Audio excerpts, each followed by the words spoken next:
Speaking of ridiculous, this is the mess has joined us again after a slight hiatus, and apparently he's on the we need to defund the police. He's on the defund the police in the form of get rid of the FBI, and he's got this cute little thing about it needs to be renamed the Federal Bureau of Disinformation because they warned people about things that actually happened.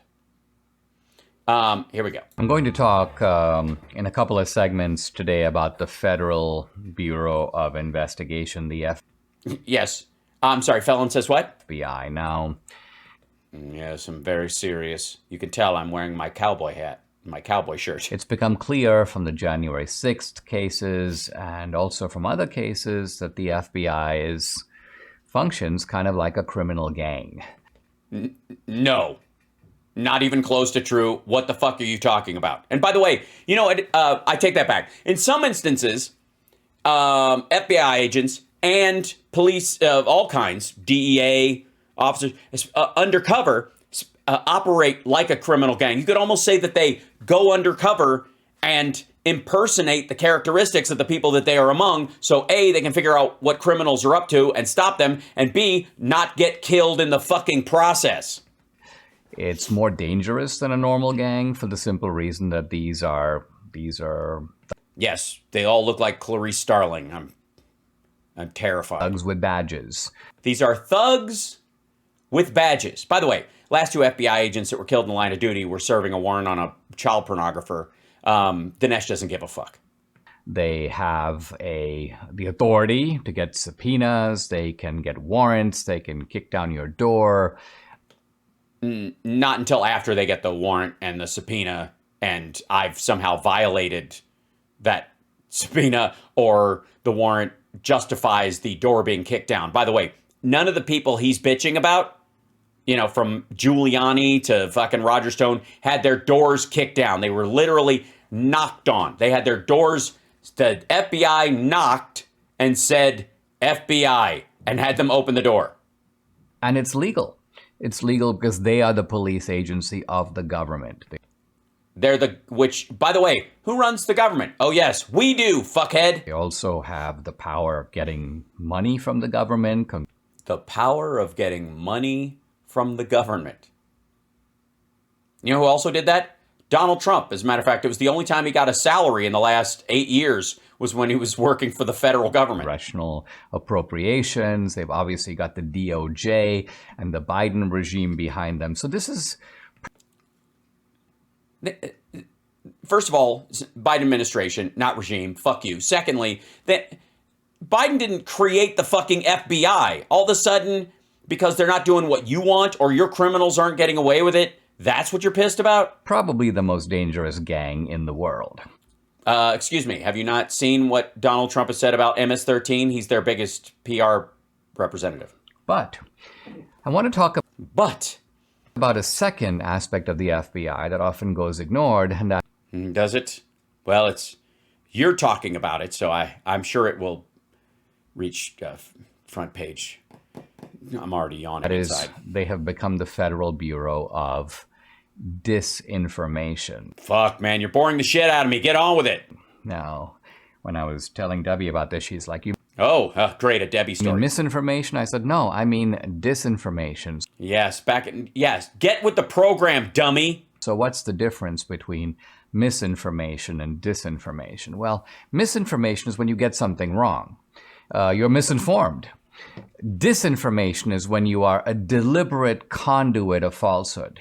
When you Yes. Example, your fucking show. Like a propaganda organization to tell. Right, like somebody saying that just because the FBI is going after people you like, suddenly they're the bad guys and they need to be gotten rid of. And that they're a criminal fucking gang. Lies, to suppress truth and to promote things that aren't true. And my point is that the FBI falls into that category, the Federal Bureau of Disinformation. And this is confirmed. It's very exciting. I'm just riveting. Have you thought about working for the Blaze? I think they could give you some tips on making this point duller. Confirmed in the latest trove of the Twitter files. I think it's 7, it might be 8. Anyway, it's the latest sequence. Yeah, I've lost track too. I stopped giving a shit before it started. It's put out by Michael Schellenberger on Twitter, and it revisits the Hunter Biden story, but with greater precision. No, it doesn't. It doesn't do anything of the sort. I went through it on my Twitter feed. And greater detail. No, it doesn't. It asserts details that do not exist. So let's Yeah, show me what you mean, asshat. follow through a couple of the key points. Let's go through it. Let's see. Key points. Number one, the FBI had the Hunter Biden laptop. Nope. False. Lie. There has been no confirmation that the people identifying themselves as FBI agents who spoke to John Paul McIsaac and took supposedly the laptop from him were indeed FBI agents at all. We have not seen the actual document. It has not been referenced to any document, by a FOIA request from the actual FBI. It's a fucking photocopy, and it's nonsense.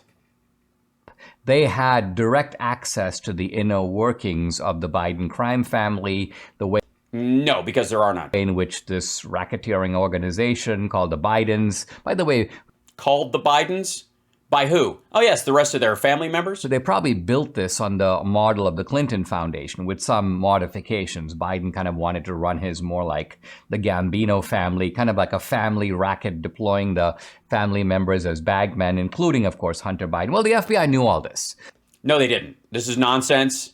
And by the way, can we, I mean, we've heard all this horse shit before, but can we really point out the fact that this is, he started out with bringing up this Schellenberger MD's take, on Twitter file 7 is what it actually was, by the way, and making all these kind of exaggerated claims about what Joe Biden wanted his criminal family enterprise to be, which is horseshit, conjectury nonsense, cartoonishly ridiculous, B-movie nonsense. But we were promised more detail. And you're absolutely right. This is just fucking a description of what Trump and Don Jr. brag about on the regular. They also knew for a fact that the laptop was authentic. No, they did not. Also false. But they began a disinformation campaign even before the New York Post published its story on the That's because the New York Post held their story until October to participate in a manufactured October surprise against Donald Trump's political enemy. In this case, his opponent, Joe Biden, in the election, because he knew he was going to lose and he needed something dirty and gross to try and help him through it. And he was hoping it would give him the Comey effect like he had in 2016. The fact that the Post story came out in October of 2020 when Rudy Giuliani had his grubby mitts on that hard drive, that poser fucking hard drive, a year and a half before, and would not give the drive to the Post to verify during that October surprise article, just gave them printouts of shit and a thumb drive with video clips on it. The laptop in October of 2020, they began a campaign working with social media and working with mainstream media to discredit the laptops. So think about this. No. They didn't have to discredit the laptop because the laptop doesn't exist. They warned about disinformation, and then the laptop story started and fit the bill. It was obvious to anyone that Rudy Giuliani was flying to Ukraine and to Italy and meeting with Russians and attempting to come back multiple times with compromat on the Bidens because he thought this fucking prosecutor story was a real deal and they could turn it into something. That's why Trump threatened Zelensky earlier that year to try and get him to come out with this investigation. That didn't fucking work. So they had to go with the laptop, which was total bullshit. But there wouldn't be enough time to scrutinize the story if you put it out in October. People would find out it was bullshit 6 to 8 months later, but by then the election would be over. That's what they were shooting for. The fact that Biden was running in the primary and they were like, this guy's a fucking criminal, then the fact that the Post and Giuliani coordinated to not even mention the story in their paper until October means that it was a manipulated hit job. And the fact that Rudy wouldn't share the actual hard drive with them, because if anybody there said, we should have a forensics expert look at this and see if the metadata on these files actually match up with anything. And because they wouldn't. And Rudy Giuliani knew they wouldn't. Hence the fucking months of printouts he was holding up. The FBI is functioning. And by the way, this is the FBI under Trump. Right. It's almost like it didn't matter who was in the White House. They were upholding their oath to protect the country. FBI under Trump is functioning as an ideological disinformation operation to help Biden win the election. And this is going on in the months leading up to the election. Nonsense. Now, we can see from the Schellenberger release, the Twitter files, that the FBI is now communicating with Twitter. And the FBI had been communicating with Twitter before the election.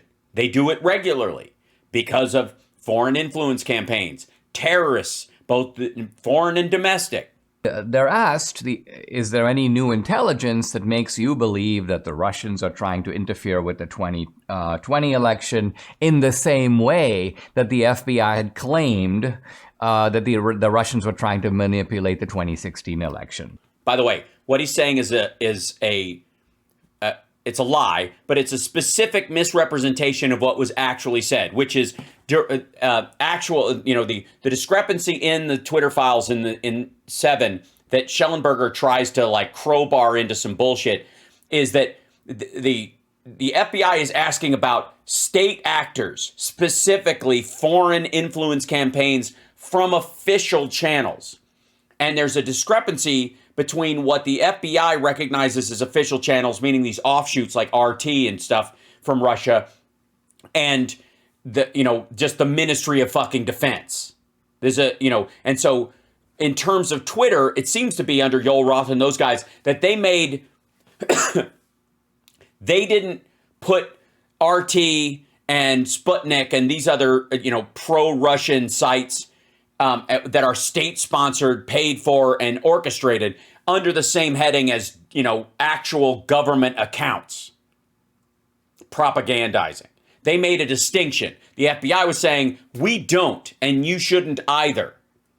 That's, by the way, why a lot of these places, if you look at the paperwork in it, I don't think it's even Yoel Roth, it's somebody else in the correspondence, saying that they're in the process of coming up with that this is state-sponsored, or this links to state-sponsored information directly, to, Channel 1 in Russia or whatever. And they were in the process of setting up that element of their, protection for people on Twitter to know the difference between people who are just yammering assholes and people who are working on behalf of a government to spread a specific storyline. And as it turns out, FBI agent Elvis Chan admits, no. He goes, through our investigations, we did not see any similar competing intrusions to what happened in 2016. Twitter confirms to the FBI that, quote, we haven't seen any evidence to support that claim, meaning the claim of foreign interference on the Twitter platform. Quote, our review thus far shows a small-scale domestic troll effort. So Twitter tells the FBI, they're talking about a very specific story. This isn't even, I don't even think this is actually related to the Hunter Biden story at this point. They were asking about a very specific hit at one point as part of a greater overall conversation about, state-sponsored actors, Macedonian Hacker Farms, Apartment 24, fucking Fuzzy Bear and all that shit. No, this is not a matter of foreign interference. But the FBI nevertheless pressures Twitter to censor the Hunter Biden story. In fact, they go to the extent of saying, hey, Twitter, we will give some of you guys at Twitter security clearances so you can actually see our intel about foreign intervention in the election. Because you guys seem dubious and don't believe us that this is actually happening. And by the way, for the record, in this correspondence, they turn it down. They end up not getting it. And which means the FBI was willing to share some level of, of high level intel that they have to prove that this shit, they know it's fake. They know it's manipulated. They know, just like we all know, that Russia broke into the Burisma servers and not only took files, took information, took emails, copied shit, but also planted files, planted emails. That's their strategy. That's how they work. The Russians, especially when it comes to intel, don't just take shit out. They plant things. That's what they did with the AstraZeneca vaccine. They put in data that would slow down the trials around the AstraZeneca vaccine so that they could release it first. Or we could all just be naive and pretend none of this shit happens and that adults don't need to do their fucking jobs. They're giving Twitter the idea that you can sort of be part of the FBI. You can be in with the FBI. And not to mention the fact, and this is... Yeah, you don't have to be a nerdy tech person anymore. Hang with the cool kids. Get the fuck out of here. Something that I think nobody knew prior to the release of the latest Twitter files. The FBI was funneling large amounts of money to Twitter. Twitter was actually profiting off of the FBI. The FBI is actually paying Twitter to be a conduit for disinformation. Oh, yeah? Is that what they were doing? They were just paying them to post stuff? Here, this is actually, this is from Twitter. Quote, yes, hold on 1 second. Let me do this real quick.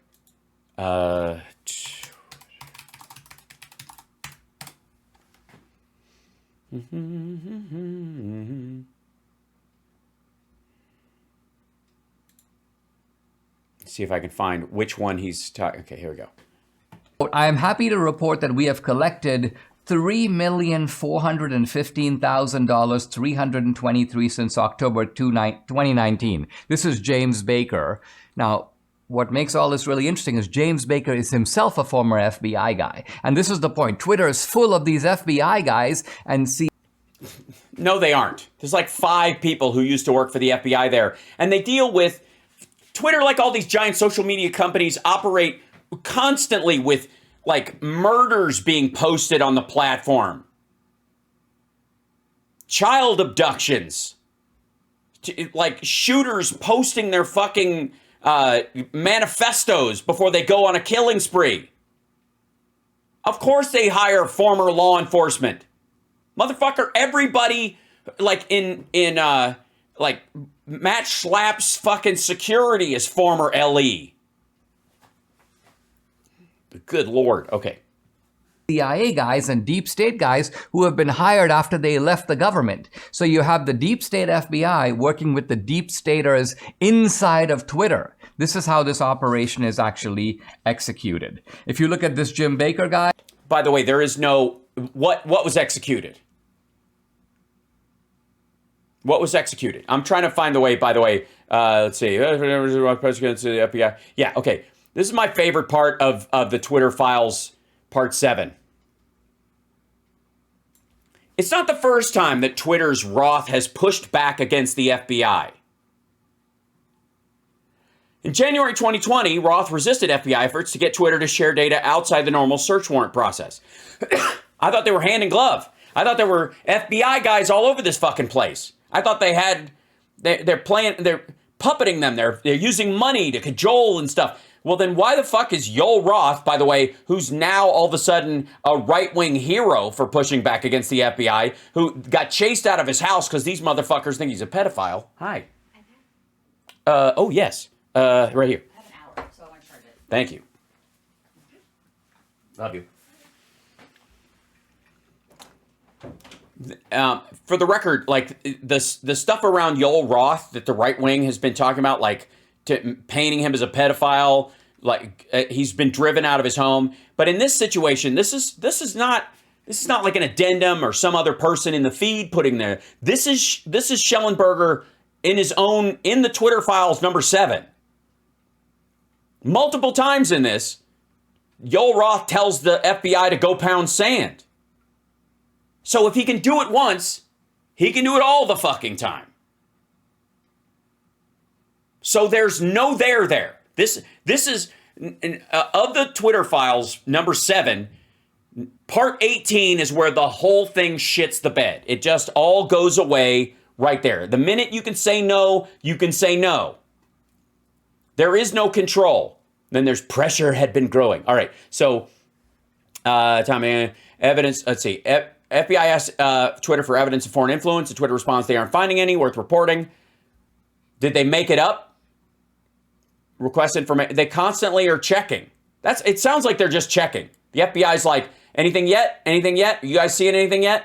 Because we're seeing stuff over here. Are they doing it? Is this coming up? Now, I want to see where there's apartment 28 where they're talking about the FBI scare one way. And by the way, this is Yoel Roth. This is the guy that they've driven out of his home. This is the guy they think is a pedophile. This is the guy, recently Yoel Roth told Kara Swisher that he had been primed to think about the Russian hacking group at apartment 28 before the news of the Hunter Biden laptop came out. When it did, Roth said, it set off every single one of my finely tuned apartment 28 hack and leak. This is hack and leap, but it's hack and leak campaign alarm bells. Removing this content, DC leaks. And we learn about the intersection between APT-28, a unit of Russian military intelligence, a hacking group. And so the morning of the Hunter Biden story in the New York Post happens. And it was weird, right? We didn't know what... Look at the cuts. Why don't you just play the fucking piece? ...to believe. We didn't know what was true. There was smoke. And ultimately, for me, it didn't reach a place where I was comfortable removing this content from Twitter.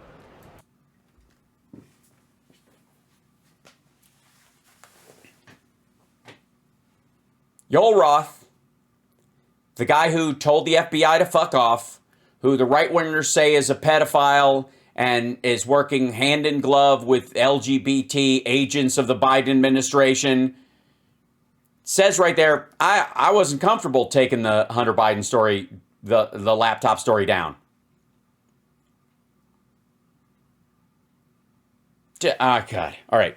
Now here's, I'm trying to find the money part. Okay, Jim Baker, blah, blah, blah. Yeah,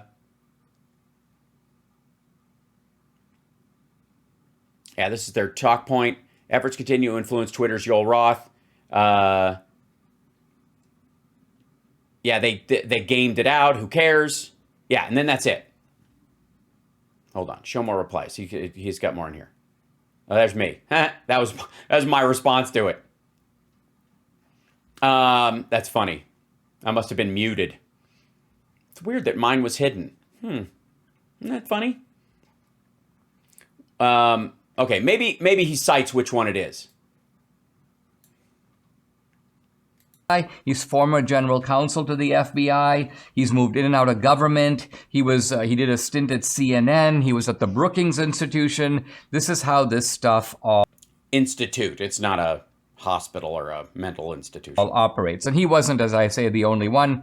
Dawn Burton, former deputy chief of staff of the FBI. She was deputy to James Comey. She joined Twitter in 2019 as, quote, director of strategy. And these FBI people at Twitter there were so many of them, they created their own sort of sub-channel inside of Twitter where they could communicate with each other. In other words...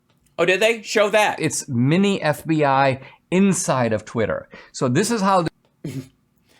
Because they're all former employees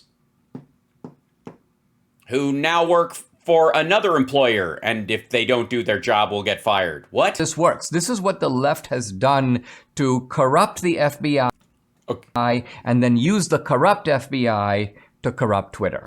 Wait a minute. That's the end of it? That's how he goes out? Corrupt the FBI and then use the corrupt FBI to corrupt Twitter. Congratulations, lefties. This has been our plan all along. Dear God, he has uncovered the entire thing. I don't know how we ever thought we were going to get away with it. It's incredible. Here, you really strike to the heart of us. If only we had been slightly more clever and played 5D chess like you do, Dinesh.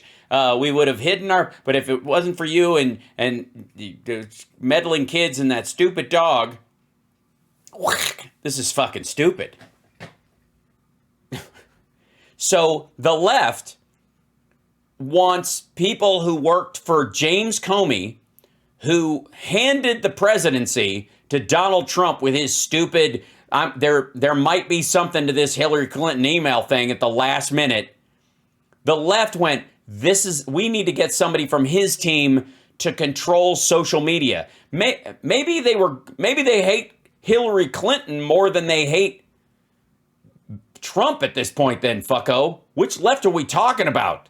Kyle Kalinske? The fuck out of here. And I would like to say for the record, this is 6 minutes and 8 seconds of gibberish and conjecture. All of it is just this projection of power playing, this cartoonish Game of Thrones horseshit that passes for politics. Do you know how stupid you have to be to think that politics are this uncomplicated? That all you got to do is get the right FBI agents in the right position at Twitter before the release of some bullshit story you don't know is coming out happens, so that you can bat it down later. Game of Drones, exactly. I'm not kidding. This is you would have to be a toddler to think that there are that few moving parts at the FBI, in the federal government, and at Twitter. Yeah, like all you need. That guy likes this guy, so they go over and they talk about to this guy, and then they all end up over there, and they stop the thing from doing the thing. Like, it's that easy, is it, dipshit? What, they just flip a switch? I mean, these are the same fuckers who think that everything's a psyop, and yet at the same time, maybe it is to them. Maybe just his brain is that fucking porous. Ugh. Just gross. Hi, you're watching Hal Sparks Mega Worldwide. He posted that. Dinesh D'Souza thought that was a conversation.